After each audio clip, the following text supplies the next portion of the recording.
Ang kwentong ito ay hango sa totoong buhay. Karanasan ito ni Barag.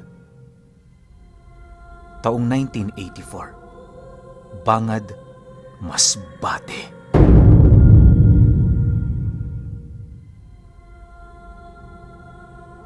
Itong mga panahong ito, kasalukuyang naninirahan sa isang liblib na lugar, itong si Barag. Bagaman malayo siya sa baryo, dinarayo siya ng mga tao dahil sa bisa ng kanyang kakayahang manggamot. Hindi gumagamit ng anumang proseso itong si Barag tuwing may nagpapakonsulta sa kanya. Tama na yung pagpapainom niya rito ng halamang gamot matapos niya yung gawa ng ritual ng iwag.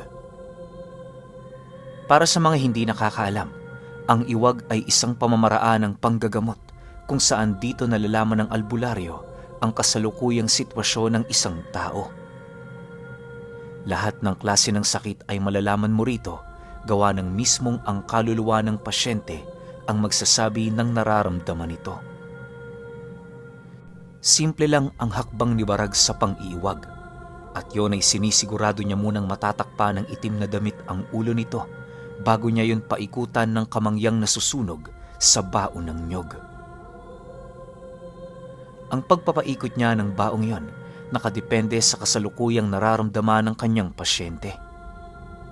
Matapos niya yung gawin, binubudburan niya ito ng kakaibang buhangin na bago pa man lumapat sa apoy, kusa na yung natutunaw. Ayon kay Barag, yon ang pumapatay sa sakit ng kanyang pasyente, kung kaya't kapag napainom niya na yon ng halamang gamot, paniguradong magaling na ito. Dagdag pa niya na, sa halos ilang dekada na niyang pagtulong sa mga tao, hindi pa siya pumapalya.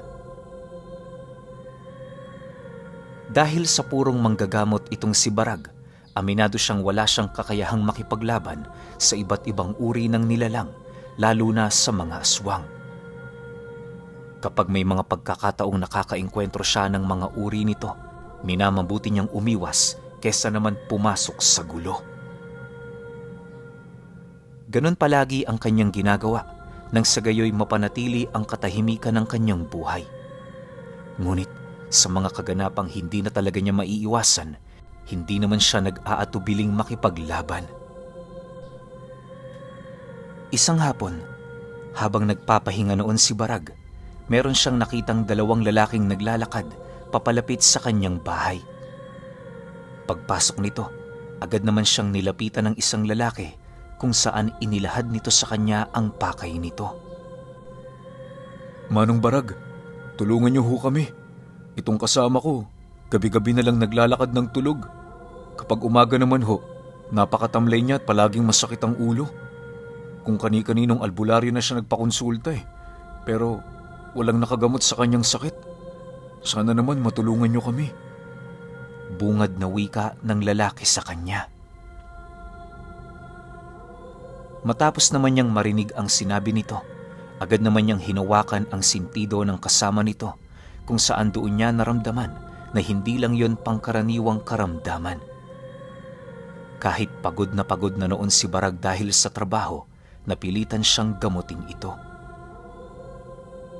Pagpasok nila sa loob ng bahay, agad naman niyang kinuha ang kanyang kandilang puti kung saan napapatungan lang nito ang telang kanyang ginagamit sa iwag. Pagbalik niya sa kinaroroonan ng lalaki, dahan-dahan naman niya yung pinaupo sa isang silya na naroon sa gitna ng bahay niya. Matapos yan, pinatungan niya na yon ng itim na tela sa ulo nito at kasabay ang dahan-dahan naman niyang pagsindi ng baon ng nyog. Pagbaga ng uling, agad niyang inilagay doon ang iilang piraso ng kamangyan na siya namang kanyang pinaikot sa ulo ng lalaki. Habang ginagawa niya ito, unti-unti na niyang nararamdaman ang kakaibang presensyang lumalabas sa katawan ng pasyente. Hindi naglaon nang mapaikot niya na yon ng 7 beses, doon niya napagtanto na binabarang ito.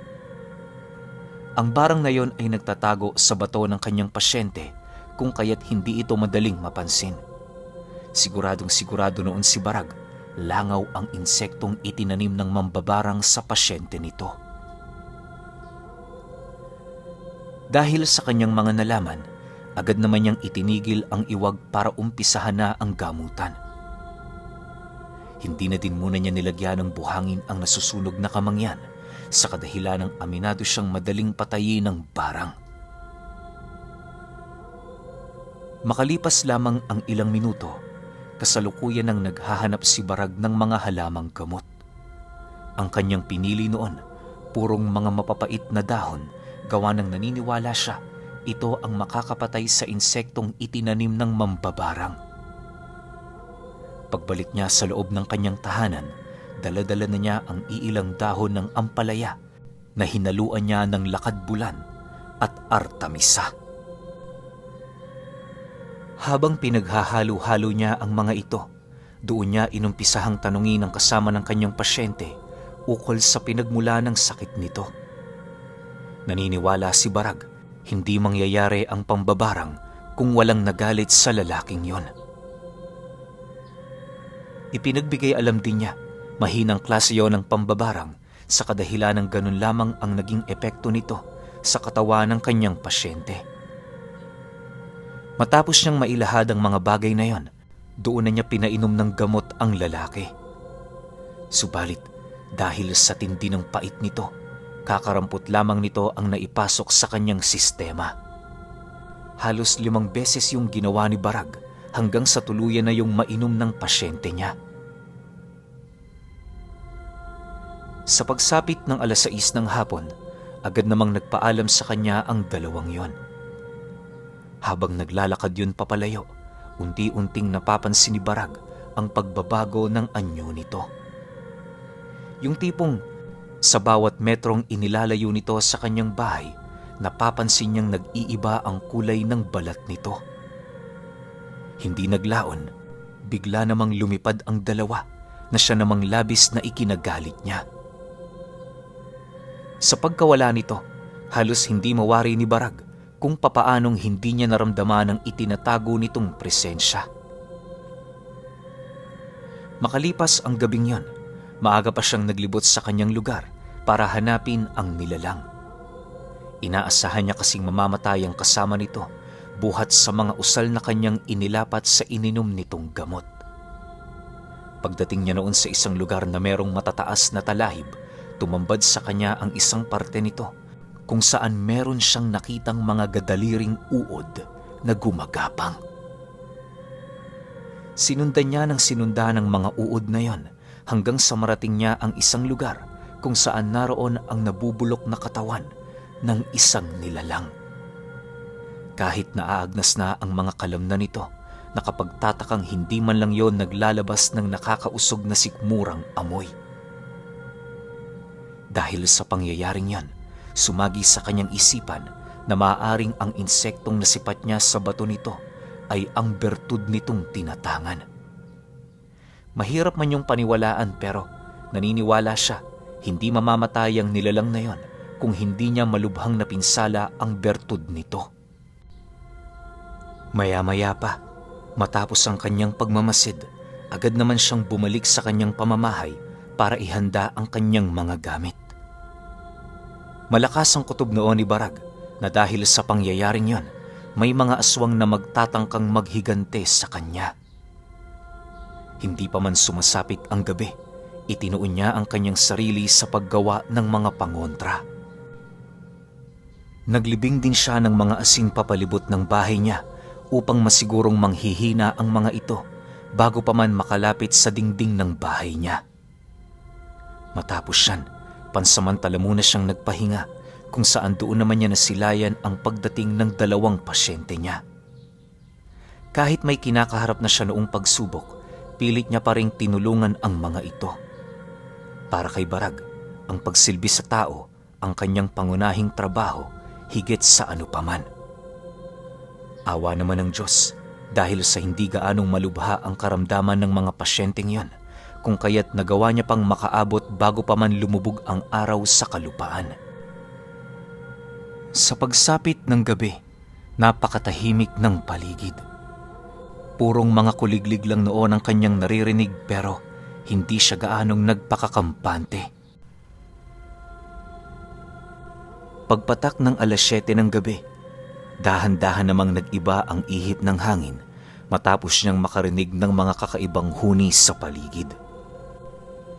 Naniniwala si Barag, hindi lang isa ang nagpaparamdam sa kanya noon, kundi marami.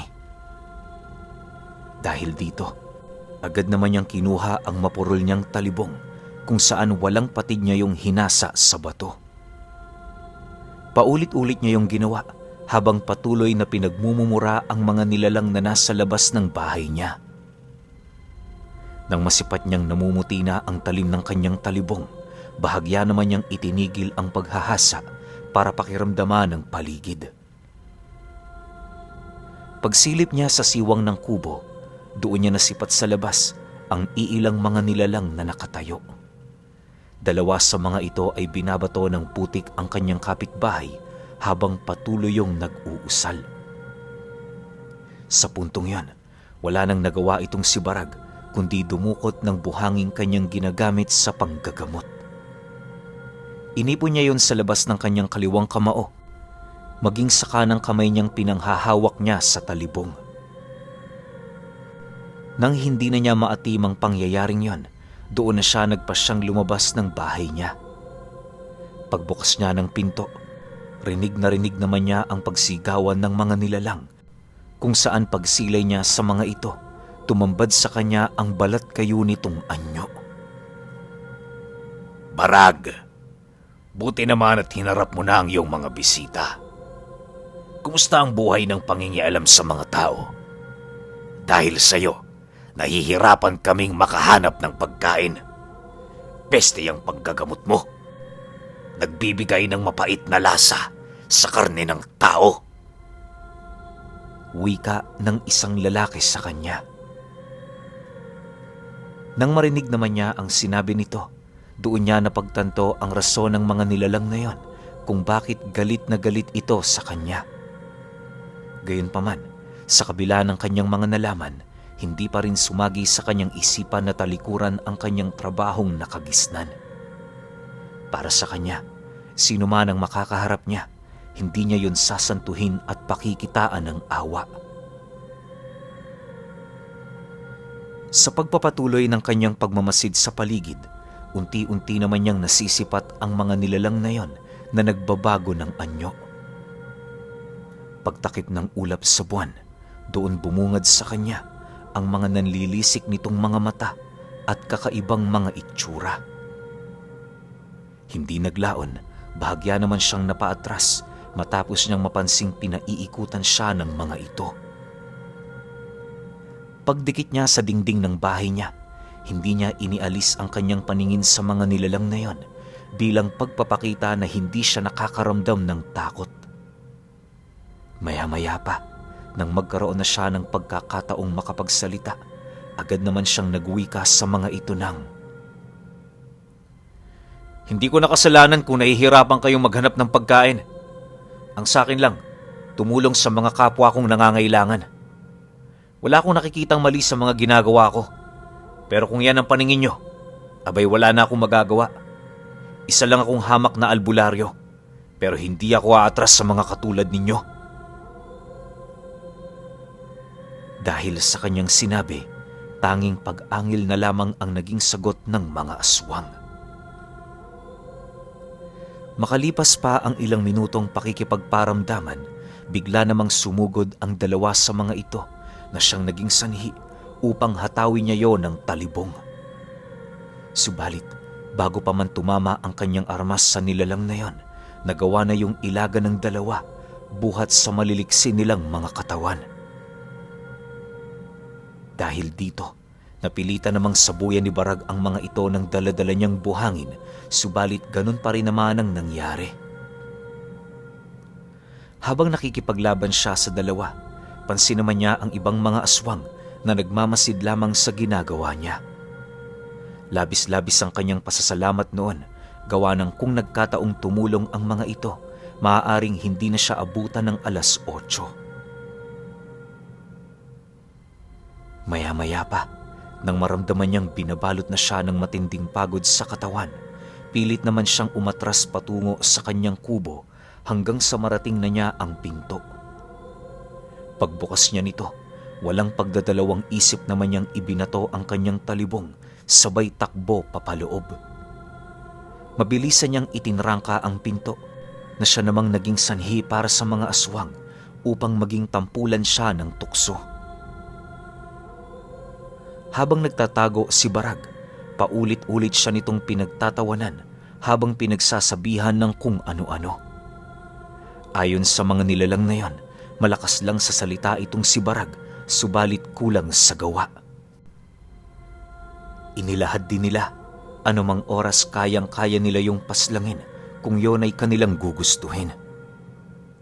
Nagbigay din ng babala ang iilan sa mga ito na kapag hindi itinigil ni Barag ang kanyang ginagawa, paulit-ulit siya nitong gagambalain hanggang sa masiraan na siya ng sariling bait. Sa pagsapit ng 10:00 ng gabi, ramdam na niya ang paisa-isang pagsialisan ng mga nilalang. Makalipas pa ang ilang minuto, nang maramdaman niyang iilang aswang na lamang ang nasa labas ng kanyang kubo, doon na siya naglakas loob na sumilip. Pagsilay niya sa paligid, tumambad sa kanya ang isang nakangising lalaki habang bumubulong sa dingding na kanyang pinagsisilipan ng, Hindi ka makakatakas sa amin, Barag. Ano man ang gawin mo, alam mo sa sarili mong mahina ka. Hindi ka matutulungan ng kahusayan mo sa panggagamot laban sa amin. Sa mga susunod na araw, babantayan namin ang kilos mo. Kapag nakita kitang nanggagamot, ako mismo ang papatay sa'yo. kasabay ng pagwika nito ay ang mabilis naman itong paglipad papalayo. Sa pagbalik ng katahimikan sa paligid, napaupo na lamang si Barag sa sahig habang patuloy na pinakikiramdaman ang panginginig ng kanyang katawan buhat sa takot na kanyang naramdaman. Hindi naglaon nang medyo kumalma na ang kanyang wisyo, dahan-dahan naman siyang pumasok sa loob ng kanyang silid para manalangin. 8 gabi at 8 araw siya noong nanalangin, subalit sa loob ng mga oras na yon, pabalik-balik din ang ginagawang panggambala sa kanya ng mga aswang. Dahil dito, hirap na siyang lumabas kahit sa bakuran man lang ng kanyang bahay, buhat sa labis na pag-aalala para sa kaligtasan ng sarili niya. Makalipas ang 1 buwan, meron ng mangilang-ilang taong nakakapansin ng mga nangyayari sa kanya. Kapag kasi bumibisita ang mga ito para magpaiwag, may mga pagkakataong tinatanggihan na sila ni Barag. Akala nila may problema lang ito, pero dumating ang puntong hindi na talaga nila maatim ang kasalukuyang estado ng buhay nito. Para makatulong, may iilan sa kanyang pasyente ang nagtimbre sa mga albularyong kakilala nito. Hindi yun pumunta roon para magpagamot, bagkus ay para mailahad dito ang kanyang sitwasyon. Makalipas lamang ang ilang araw, 5 albularyo ang bumisita sa kanyang bahay para magmasid. Hindi pa man nakakalapit ang mga ito, ramdam na ng mga albularyo ang animoy napakasamang presensya na nakapalibot sa bahay ni Barag.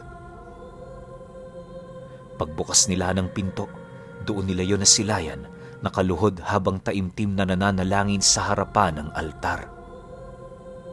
Pansin na pansin din ng mga albularyo ang pangangayayat ng katawan nito, buhat sa hindi nito pagkain ng tama. Nang mapansin naman ni Barag ang kanilang pagdating, bigla naman yung napatayo habang patuloy na umiiyak. Pagyakap nito sa isang albularyo, walang pagdadalawang isip niyang inilahad dito ang impyernong magdadalawang buwan na niyang nararanasan. Lahat ng pagpaparamdam sa kanya ng mga aswang ay kanyang inilahad, na siya namang nagbigay ng pagkakataon para sa mga dumating na albularyo upang malaman ang sitwasyong kanyang kinakaharap. Matapos ang halos humigit 3 oras nilang pag-uusap, minabuti muna nilang pakainin itong si Barag. Pagsapit ng hapon noong mismong araw, doon na gumawa ng ritual ang mga albularyo para ikubli ang presensya nito. Naniniwala ang mga albularyong yon, babalik ang mga aswang sa pagsapit ng dilim upang ipagpatuloy ang kanilang pagpaparusa kay Barag. Malakas ang kutob nila, pinapatay ng mga aswang itong si Barag sa pamamagitan ng pananakot dito. Maaaring simple lang ang ginagawa ng mga nilalang na yon, pero dahil sa kawalan ni Barag ng kasama sa bahay, kung kaya't napakahirap sa kanya na mag-isip para kontrahin ang mga hakbang na ginagawa ng mga aswang. Bakas din sa kanyang pagmumuka ang kawalan niya ng kakayahang lumaban buhat sa mga bagay na kanyang naranasan. Matapos itong mapag-alaman ng mga albularyo, labis-labis din silang nakaramdam ng galit sa mga aswang dahil sa ginawa ng mga ito. Sa paglalim ng gabi, nanatili silang tahimik, maiging nagmamasid sa paligid. Maya-maya pa, dahan-dahan namang napabunot ng mga armas ang albularyo nang masipat nila ang iilang mga aswang na dahan-dahang lumalapit sa bahay ni Barag. Paghawak nito sa dingding ng kanyang kubo, halos mapasigaw naman itong si Barag buhat sa matinding takot nitong nararamdaman. Hindi naman yun pinigilan ng mga albularyo nang sa gayoy maging kampante ang mga aswang na wala yung kasama sa loob. Makalipas lamang ang ilang minutong pag-uusap, ramdam na ng mga albularyo ang paglapit ng dalawang aswang. Paglapat ng mga kamay nito sa kanilang kinaroroonan, bigla naman yung sinaksak ng sundang na siyang naging sanhi upang magpumiglas pa ito. Hindi naglaon, tuluyan na yung nawalan ng lakas para lumaban. Dahil sa kanilang ginawa, agad naman nilang narinig ang pagtakbo papalayo ng mga kasama nito dahil sa labis na pagkagulat. Pagkarinig ng mga albularyo ng isang malakas na atungal, dahan-dahan naman nilang binuksan ang pinto para kumprontahin ang mga nilalang. Hindi pa man sila nakakalabas sa bahay ni Barag, bumungad na sa kanila ang mga aswang na nasa totoo na nitong anyo. Ang iilan sa mga ito nakatuwad na, indikasyon na isa yung uri ng aswang na lakat. Sa pagpapatuloy ng kanilang pagmamasid, kitang-kita nila sa mga nilalang na yon ang labis na pagkagulat. Maya-maya pa, mismong ang mga albularyo na din ang sumugod sa mga ito para umpisahan ang kanilang paglalaban. Habang nakikipagbuno sila sa mga nilalang na yon, panay naman ang kanilang pag-ihip ng dasal sa paligid upang masigurong hindi na yon makakatakas. Makalipas lamang ang kalahating oras, nagawa na ngang malipol ng mga albularyo ang mga aswang na nananakot kay Barag. Halos inabot din ng ilang araw ang pakikipaglaban nila sa mga ito hanggang sa tuluyan ng tumigil ang pagbisita ng mga nilalang na yon sa kanyang kubo. Pagkaraan ng isang linggo, wala nang nagpaparamdam na aswang sa tahanan ni Barag. Nang mapagtanto naman yon ng mga albularyo, nagdesisyon yung isama na lamang si Barag sa kanila dahil alam nila sa kanilang mga sarili na hindi pa yon tuluyang magaling. Ang takot na bumaunoon sa kanyang espiritu ay halos inabot ng 2 taon bago yon tuluyang maglaho. Nang makabawi-bawi na si Barag, ipinagpatuloy niya ang kanyang panggagamot sa ilalim ng proteksyon ng mga albularyo. Naging katuwang na din niya ang mga ito upang mapaslang ang mga nilalang na nagagawa niyang matuklasan sa pamamagitan ng iwag. Pero alam niyo ba, dahil sa tulong ni Barag, maraming nilalang ang nalipol ng mga albularyong yon.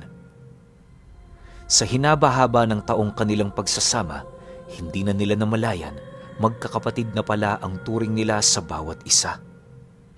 Itong si Barag, kinakatakutan na din ng iilang mga nilalang buhat sa tinatangan nitong kakayahan. Maaaring hindi man siya mahusay pagdating sa pakikipaglaban, pero sapat na ang kanyang karunungan para malaman ng mga sikretong hindi kayang makita ng kanyang mga kasama. Sa kanilang grupo, Siya ang nagsisilbing utak ng mga ito upang matagumpay nilang maisagawa ang kanilang plano. Sa loob ng ilang dekada, wala nang nakatalo sa kanila. Lahat ng mga albularyong tumulong noon sa kanya, labis-labis ang pasasalamat dahil sa hindi nasayang ang husay ni Barag. At ang kahusayan niyang yon ay nanggaling lamang sa simpleng panggagamot na tinatawag na iwag. Kumalat din sa iba't ibang pulo ng Pilipinas ang tungkol dito kila Barag at ang samahan ng mga albularyo na hindi nagagabi.